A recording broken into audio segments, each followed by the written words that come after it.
Buenas, mi nombre es Lizeth Carolina Hernández Ruiz y junto a mis compañeros Juan Josafat Tarazona Fiallo y Omar Becerra les vamos a hablar sobre la operación de destilación molecular.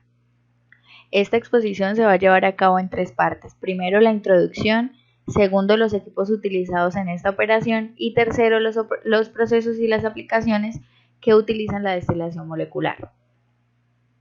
Entonces, primero, a modo de introducción, la destilación molecular es una destilación a alto vacío de trayectoria corta que ocurre a una presión de aproximadamente 0.01 torr o menos.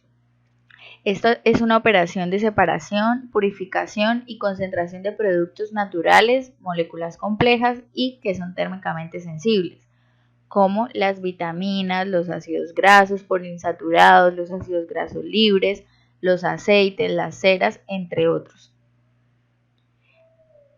Aquí, una fracción ligera se separa de una fracción pesada de película limpia, donde el tiempo de contacto con la pared calefactora es muy corto, evitando la degradación por calor. Por esto también se conoce como de ruta corta, pues la fracción ligera evaporada se condensa inmediatamente en un condensador que se encuentra en el núcleo del evaporador. En la destilación molecular, los fluidos se encuentran en un régimen de flujo molecular libre. ¿Qué quiere decir? Que la trayectoria libre media de las moléculas es comparable al tamaño del equipo, donde la fase gaseosa no ejerce presión sobre la sustancia a evaporar y la velocidad de evaporación no depende de la presión. En la destilación molecular o de paso corto, que como ya se dijo, se opera a alto vacío, permite la separación a temperaturas más bajas que la destilación convencional. Esta se utiliza generalmente para eliminar color y purificar extractos. También la destilación molecular evita el problema de toxicidad que se presenta en las técnicas que utilizan solventes como agente separador.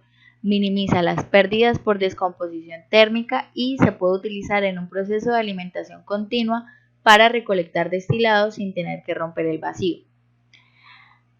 Un dato histórico es que el químico e inventor Wallace Carothers, a quien se le atribuye también la invención del nylon, él utilizaba alambiques moleculares, se podría decir, en la síntesis de polímeros de gran peso molecular, donde el agua, que era un subproducto de la reacción, interfería con la polimerización total. Sin embargo, el agua podía ser eliminada por el alambique. Bueno, ahora hablaremos un poco acerca de los equipos de destilación molecular. Pues para empezar hay que mencionar que el proceso de destilación molecular es de alta tecnología térmica y especialmente ocurre para separación líquido-líquido. En esta se garantiza una buena distribución del líquido en una película uniforme. Básicamente, el principio de destilación molecular está relacionado con las moléculas de vapor generadas que encuentran un camino libre entre las superficies del evaporador y el condensador en condiciones de alto vacío. Esto es importante.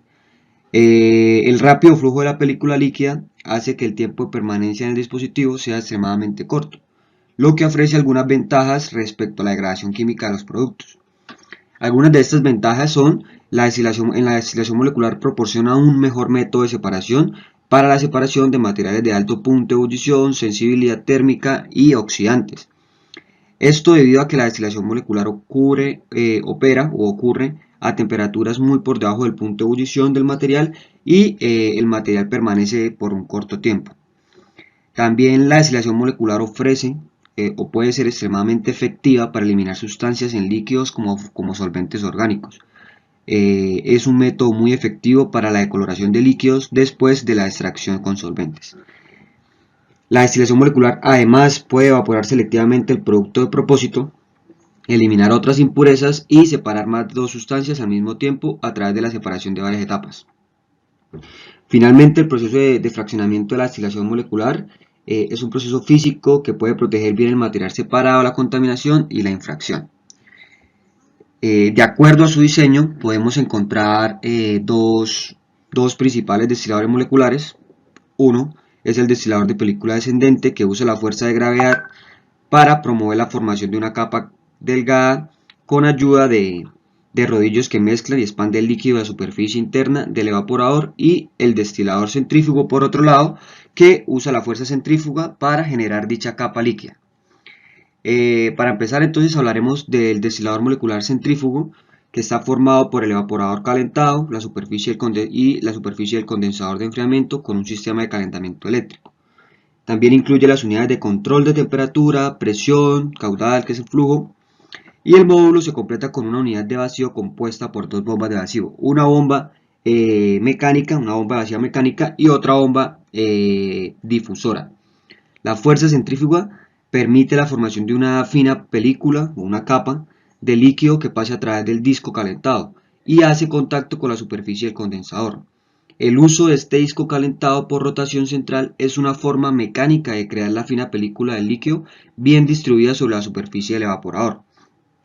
En el esquema del destilador molecular centrífugo podemos observar los componentes de este equipo.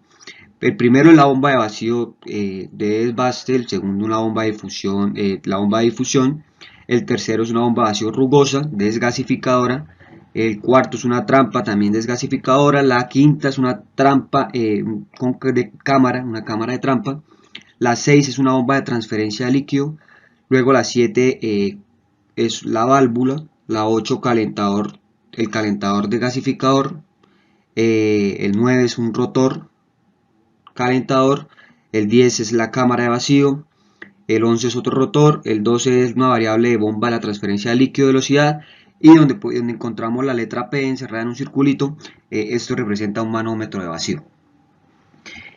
Asimismo, entonces pasamos al siguiente equipo, que es el equipo de destilación molecular de película descendente, el cual tiene un diseño básico que incluye un dispositivo de alimentación, un tambor de carga, un cilindro vertical de doble camisa, un condensador interno centrado, una canasta de rodillos de agitación en la cual se homogeniza la película descendente, permitiendo la transferencia de energía en forma de calor desde las capas internas hacia la superficie de la película.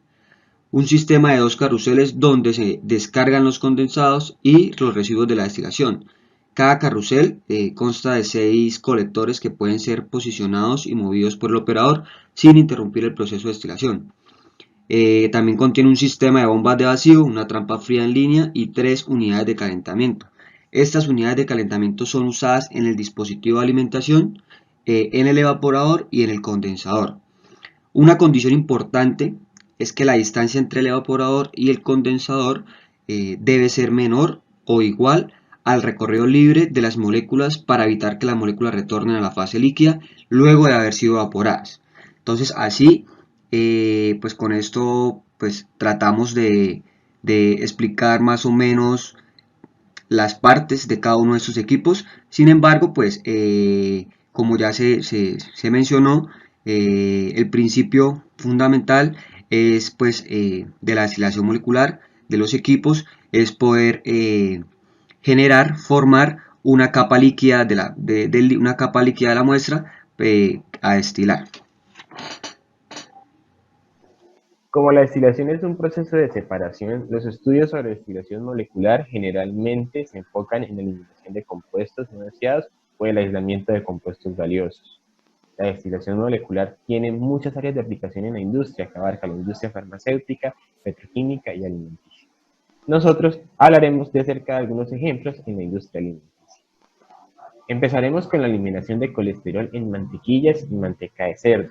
Este proceso tiene una duración de 2 horas y las condiciones adecuadas en el evaporador tiene que ser una presión constante de 10 a la menos 4 torrs y una temperatura constante de 250 grados Celsius.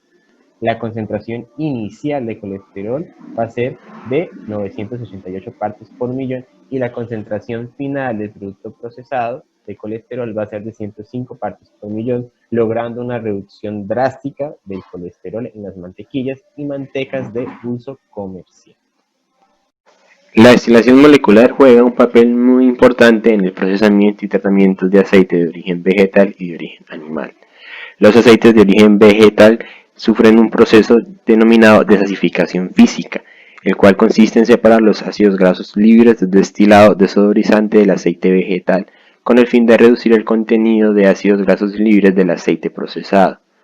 Inicialmente, la composición del aceite sin procesar consta de un 57.8% de ácidos grasos libres y, cuando el aceite se procesa, tiene una composición de 6.4% de ácidos grasos, logrando una reducción muy efectiva, aproximadamente del 96.16%.